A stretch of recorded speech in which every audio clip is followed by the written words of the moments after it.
जी के कार्यकाल में जल संसाधन विभाग के मंत्री होते हुए उन्होंने पूरा आमला नर्मदा घाटी को दिया। नर्मदा घाटी का इतना बड़ा विकास, इतना बड़ा आमला, इतने कर्मचारी, और आपने तुलसी सिलावट जी के खरीदने के बाद जब मंत्री बने तो उनको भी उनके दबाव में ये योजना जल संसाधन को दे दी। 7 साल का समय दिया है। माननीय कमलनाथ जी ने 3 साल का समय दिया था। काली सिंह फेज 2, अपनी पार्वती और इन सब प्रोजेक्टों में 3 साल का समय दिया। इन्होंने 7-7 साल का समय दिया। 2030 तक, ये 31 तक का समय दे दिया सांवेर और देवास की परियोजना को। तो आपके पार्टी के लीडर भोपाल में हाँ बोलना चाहिए, नहीं करेंगे ना, करेंगे। अब हमारा क्या है, अब हमारा करने का अभी समय नहीं है। अगर जब आपको लग रहा है कि एनवीडीए को करना नहीं तो सरकार विभाग को दे रहा तो आपने विरोध कर दिया? नहीं किया ना विरोध की, जब टेक्निकल मामला नहीं, हमने हमारे स्तर पे किया है। हमने बराबर, हमारे पास रिकॉर्ड है। हमने कहा कि भाई जब मामला पूरा वहाँ है नर्मदा घाटी, उनको अनुभव है, इतनी सारी परियोजना उन्होंने रिकॉर्ड समय में पूरी की है, तो ये क्यों दिया जा रहा है? वो तो सब स्पष्ट दिख रहा था कि क्यों दे रहे हैं इरिगेशन को। चलो एक ज्वलंत मुद्दा सामने ये आ रहा है कि चलो आपने मुद्दे उठाए, मीडिया ने प्रकाशन भी करा, साथ भी आपने जल के मुद्दे उठाए, विभिन्न नदियों के नाम भी गिनाए, और जब मीडिया को भी बोल रहे हो कि उन्होंने आपकी कार्रवाई को प्रकाशन करा जनहित में, पर कहीं ना कहीं आपको नहीं लग रहा कि आपकी कांग्रेस यहाँ पे आए दिन कमजोर होती जा रही है? अभी जन आक्रोश यात्रा में भी आपके ही कांग्रेसी कार्यकर्ता, वरिष्ठ नेता आपस में भिड़ंत करते नजर आए, तो ऐसे में आप इतना अच्छा पक्ष कैसे रख पाओगे? कौन कहता है भिड़ंत है? अभी भी यही हुआ, मंचों को लेके, इसको लेके क्या होता है? सार्वजनिक नगर निगम परिषद हो या कहीं भी हो, सार्वजनिक आपके शहर अध्यक्ष के बोर्ड वाले रिकॉर्ड है।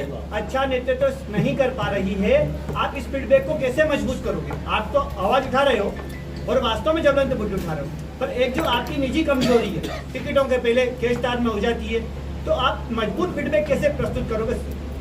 समस्या तो आपकी जनहित में प्रबल है।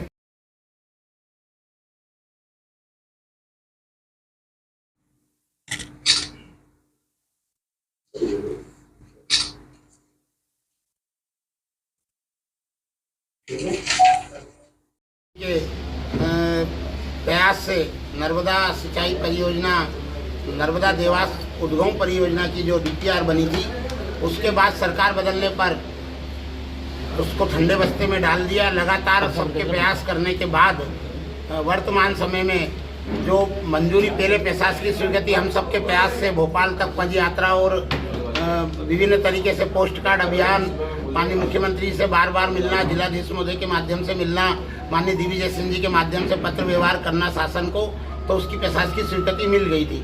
परंतु लागत अब बढ़ चुकी है। हमारी जो नर्मदा घाटी विभाग के माध्यम से जो कार्य होना था वो जल संसाधन विभाग को दे दिया गया है।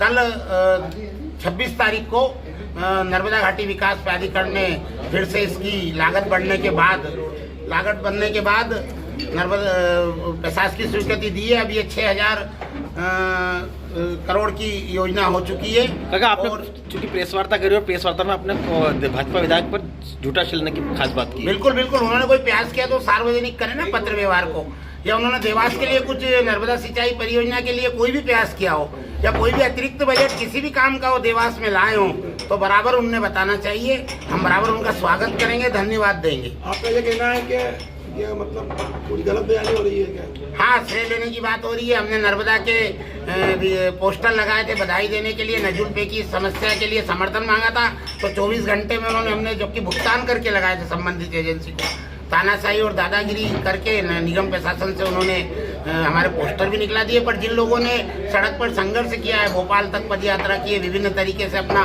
बहुमूल्य जीवन का समय दिया है निस्वार्थ भाव से, वो जनता के और किसान बंधुओं के दिल में जगह बना चुके हैं। वो दिल में कैसे निकालेंगे माननीय विधायक जी, अब ये 2023 के चुनाव में पता चलेगा। चूंकि आपने एक चैलेंज भी किया, खुले मंच पे आ जाए। हाँ, किस तरह का खुला मंच है? खुला मंच ये कि अपने प्रतिनिधि को भेज दें। बहुत सारे विधायक प्रतिनिधि घूम रहे हैं, तो प्रतिनिधियों को भेज दें और बताएं कि मैंने ये प्रयास किया है। मेरा खुला उनसे निवेदन है, सम्मानीय, उम्र में बड़े हैं, हजारों लोगों ने उनको, लाखों लोगों ने बीजे बनाया है।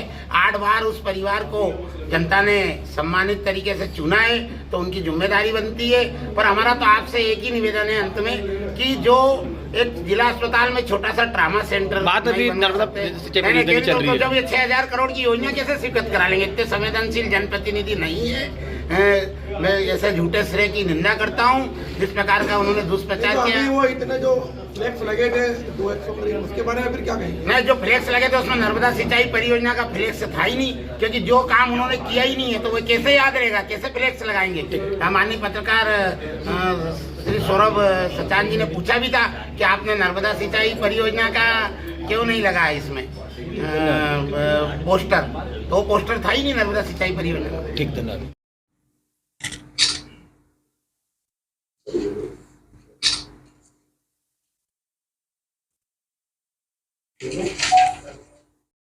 वैसे कांग्रेस द्वारा आज आरोप लगाया गया कि नर्मदा सिंचाई परियोजना को लेकर वो झूठा श्रेय दिया जा रहा है विधायक का, क्या मानते हो और क्या ऐसा आरोप लगा रहे हो, क्यों ऐसा आरोप लगा रहे हैं?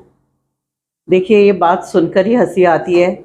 झूठा श्रेय वो ले रहे हैं और आरोप हम पे लगा रहे हैं। काम करने वाली भारतीय जनता पार्टी की सरकार, मांगने वाले भारतीय जनता पार्टी के विधायक, देने वाले भारतीय जनता पार्टी के मुख्यमंत्री, पैसा भारतीय जनता पार्टी की सरकार से का। अब इसमें कांग्रेस कहाँ आ जाती है, आप ही मुझे बताइए। आप लोगों को मैं बताना चाहती हूँ, ये माननीय मुख्यमंत्री जी द्वारा दी हुई सिंचाई योजना है। ये पहले केवल हाटपिपला तक आने वाली थी। मेरे प्रयासों से मैंने पीछे लग के इसको देवास के 74 गांव इंक्लूड करवाए थे और लगातार ध्यानाकर्षण के माध्यम से, पत्रों के माध्यम से 2020 से मैं करस्पॉन्डेंस कर रही हूँ सरकार के साथ। और अभी 2023 में अगस्त के लगभग टेंडर प्रक्रिया में हमें मालूम पड़ा था कि ये 1,29,000 स्क्वायर हेक्टेयर, मैं आंकड़ों में थोड़ी सी कच्ची हूँ, इसलिए 1,29,000 स्क्वायर हेक्टेयर जमीन का ही टेंडर हुआ है। उसमें से 34,000 स्क्वायर हेक्टेयर कट गए थे। इतना इस तरह से कटना, उसके बाद वापस उनको जुड़वाना का भी प्रयत्न करना पड़ा होगा। बहुत करना पड़ा और वो मैंने किया है और मैं कैसे किया? सिर ऊंचा उठा के बोलती हूँ, आप पेपर वर्क देखिए, क्योंकि जब इसका सर्वे फाइनली हुआ, आप जाके अधिकारियों से पूछिए, 34,000 स्क्वायर हेक्टेयर अगर कट रहा था तो मेरी पूरी विधानसभा कट रही थी। दो ऑप्शंस थे, या तो पूरी देवास विधानसभा भी कट सकती थी। एक मिनट सुनिए आप, मैं बता रही हूँ आपको, पूरी देवास विधानसभा काटना एक ऑप्शन था, या सेकंड ऑप्शन था देवास की एक पट्टी कट जाए और हाटपिपला की एक पट्टी कट जाए। मेरे लिए तो दोनों घातक थे। हाटपिपला का तो बहुत बड़ा हिस्सा बन रहा था, मेरे तो 74 गांव है, उसकी अगर एक पट्टी भी, अगर 30 गांव भी कटते हैं तो मुझे केवल 30-35 गांव में सिंचाई योजना ले जाकर कोई फायदा नहीं मिल रहा था। इसलिए मैंने माननीय मुख्यमंत्री जी से बहुत पीछे पड़कर और इस 34,000 स्क्वायर हेक्टेयर को जोड़ने का प्रयत्न किया है। और आप देखेंगे, आप अधिकारियों से बात करिए, पिछले कुछ महीनों में ही ये 34,000 स्क्वायर हेक्टेयर फिर से जोड़े माननीय मुख्यमंत्री जी ने। और जहां ये 5,000 करोड़ की लागत से परियोजना बनने वाली थी, आज 6,000 करोड़ की लागत से ये परियोजना हो रही है। 1,000 करोड़ रुपए जोड़ने का काम माननीय मुख्यमंत्री जी ने किया है, क्योंकि 34,000 स्क्वायर हेक्टेयर जमीन भी एक्स्ट्रा जोड़ी गई है, जो देवास विधानसभा के 74 गांव हैं। तो ये श्रेय लेने की बात तो मुझे बिल्कुल भी समझ में ही नहीं आती है। ये कांग्रेसियों की तो आदत है, आप लोगों ने देखा है, काम वाम कुछ करना नहीं है, बस उस झूठ बोलने में डरते भी नहीं है और बहुत जोर जोर से बोलते हैं। तो मानते रहे, जब चुनाव को देखते हुए कहीं ना कहीं इस तरह से झूठा बोला जा रहा है। बिल्कुल बिल्कुल, नहीं तो इससे पहले 5 साल तक इनको याद आती थी क्या किसी चीज की? जैसे ही कोई चीज स्वीकृत होने वाली होती है, उसके 10 दिन पहले इनकी पदयात्रा शुरू हो जाती है, या 5 दिन पहले पदयात्रा शुरू हो जाती है, क्योंकि खबर आ जाती है ये चीज स्वीकृत होने वाली है। बहुत सारे आपने इस समय भूमि पूजन किए हैं, आचार संहिता भी लगने वाली है, उसके पहले बहुत सारे भूमि पूजन हो रहे, तो कोई बड़ा